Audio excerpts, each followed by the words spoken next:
So taking a look back at this industry and how it's changed over the last 25 years is been an exciting and rewarding experience. When I take a look back at where I started, for instance, before I even got into the hydroponic industry and started teaching people how to grow, my own experience led me to cannabis for the benefit that it provides in sleeping. I had a really hard time sleeping and didn't do so until I found cannabis at the age of 15.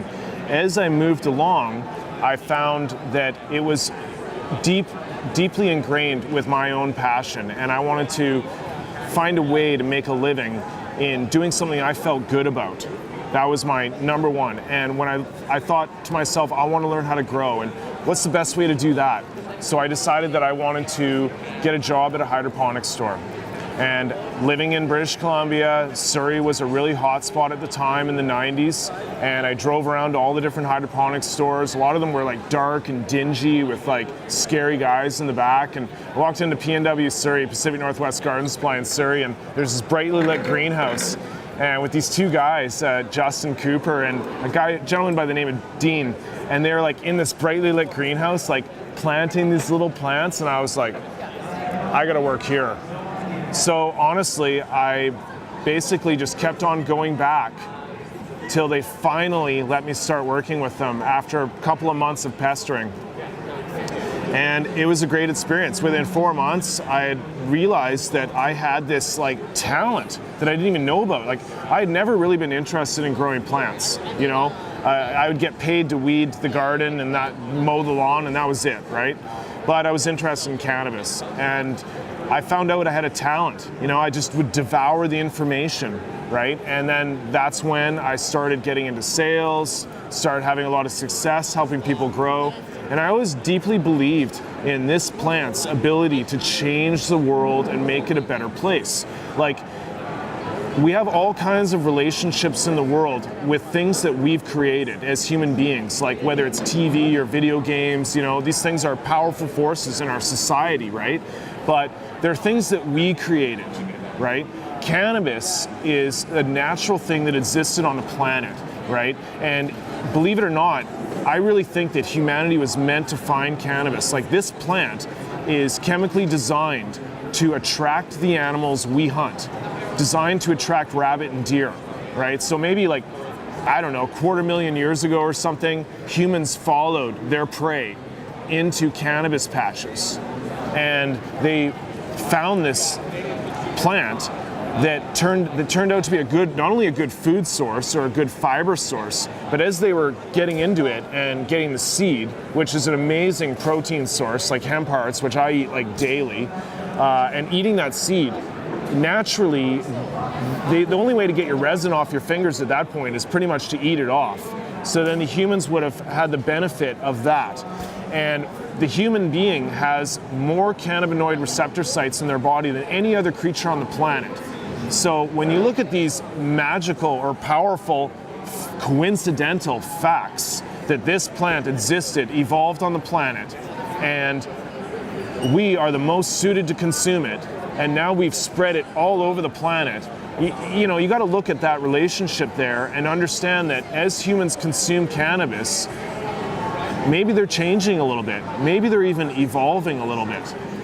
So it's only been in like the last 100 years or something that we said, oh no cannabis. You can't have any of that. Now all of a sudden all these people are dying of cancer like crazy. And now in the 90s, when we started to get back into it in North America, it was strictly this recreational thing and really branded like with other drugs, right? I mean, honestly, I don't really see cannabis as a drug. Like, you know, it may have some narcotic effects, I suppose, technically, but I mean, hey, like, what about coffee, man? Like, coffee could almost be considered more powerful than cannabis under some circumstances.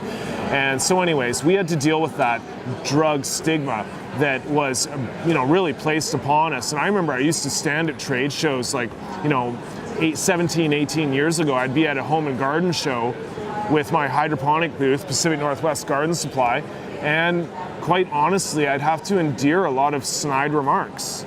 You know, it was kind of like we were looked upon as like black sheep almost, not given a lot of respect. And so as we moved along, and human beings, of course, naturally could no longer overlook the healing benefits of cannabis, it began to be recognized for medical use. I believe that may have occurred in the early 2000s, maybe late 1990s, and I'm not sure what the truth is, but I have heard that, unofficially, on a constitutional basis, they can't really deny us from growing a small amount of plants. Like I remember 15 years ago, I heard something like, 4 plants per adult per household was not going to be prosecuted. Now, I don't know the truth about these things, but it just shows that we can't really deny man's right to have access to this plant, especially when it's viewed as the medicine that we need. So as this has slowly dawned in social consciousness, and more people have been benefited, more and more people have found levels of healing through consuming cannabis in different ways. I mean, obviously, I believe that probably consuming it orally is going to provide more healing benefit than consuming it through combustion, right?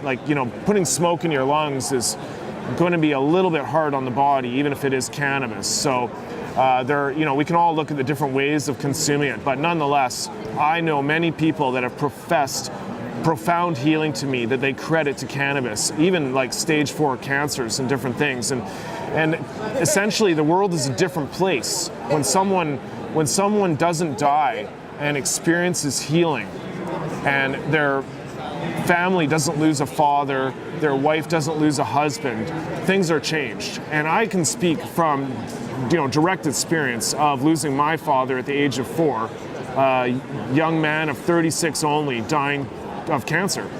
So, you have to say, would as many people have died of cancer if we didn't starve ourselves of cannabinoids?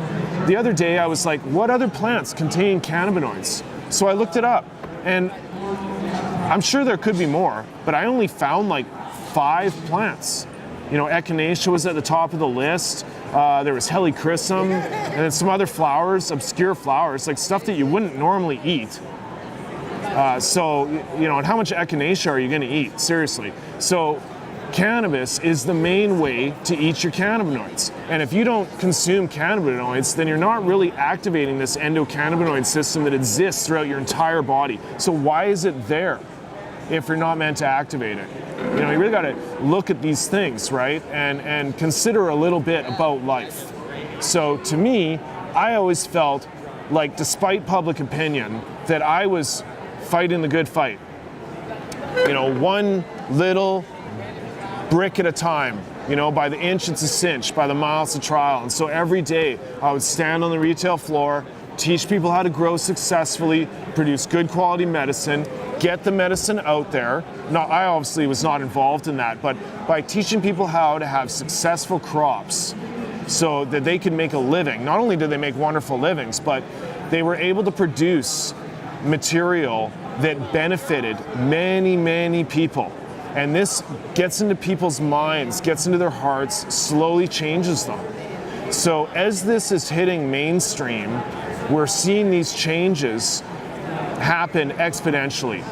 I mean, if we look around the Lift conference today, we see all these new people that are, hey guys, let's go, let's get involved in this thing, and you can see it kind of reminds me of, the boom 15 years ago when this thing started and all these new people jumped in and trying to make a living out of it, and a lot of these people will, right?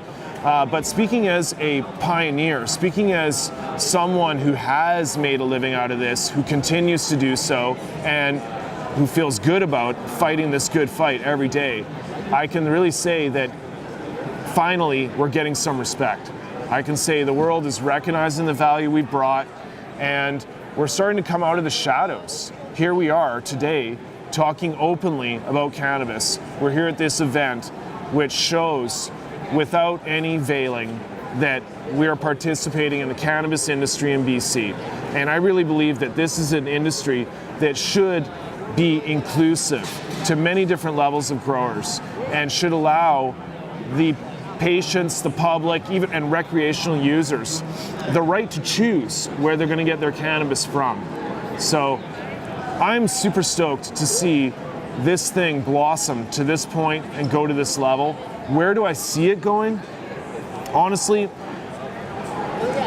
after 20 years in this industry, 25 years, I'm so happy to say that I've never been this excited about the industry. And in a lot of ways, I know it sounds crazy, but I feel like we haven't even hit our stride. And it's coming. This thing is going mainstream. It is going to blow up on a global scale. Canada is about to be the first Commonwealth country to legalize this federally across the country. We have a lot of eyes on us. And truth be told, we've always been a pioneer in this industry. And I think that it's quite fitting that we take this step. Now, what will legalization look like? You know, it's hard to say. I mean, when Prohibition ended, honestly, we had to wait 60 years for craft beer. I don't think we should really wait 60 years for craft cannabis.